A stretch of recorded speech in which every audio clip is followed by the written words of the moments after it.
feel helpless. And I want us to think about those feelings for a minute, and I want to refashion them, and I want to tell you what I see. How many of you were born after 1987?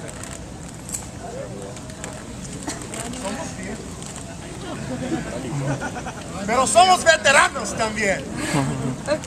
In 1987 was the first time I was arrested for something political.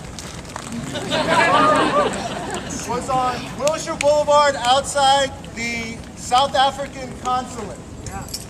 1987 was a critical year in resistance in the UC system. 1986, 1987, where the UC system began to build walls, encampments, where the students began to say, if the University of California will not change its investment practices, then we will prevent that university system from functioning.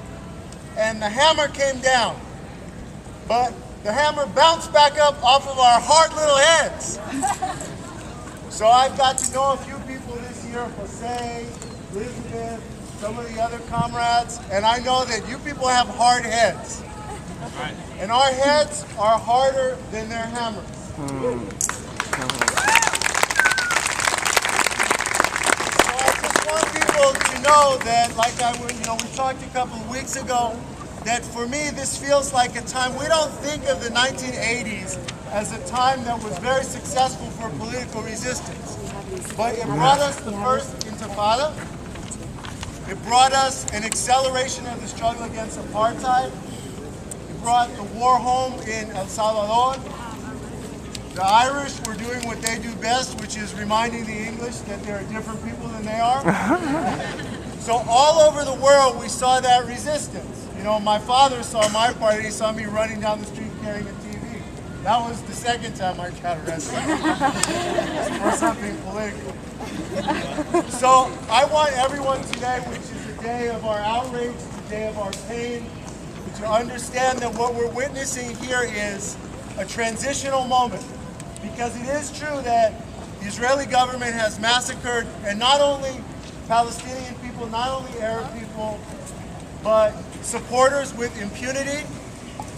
And Luis is right, it doesn't matter so much what the United Nations does, but what it does is it explains to us that if we take that step forward, if we agree to be part of this struggle, then we are putting ourselves, our futures, our lives, our careers, our families, everything on the line. There's nothing more dignified, there's nothing more honorable, there's nothing more beautiful than the struggle. All of you, the school ends on Friday and the university can't wait. They haven't had a real good year.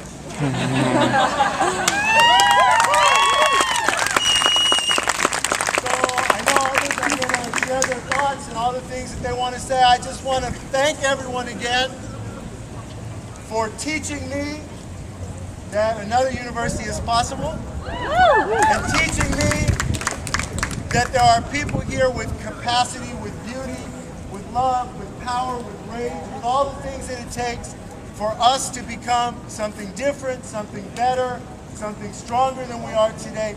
We are part of it. We'll keep being a part of it. Venceremos. We'll win.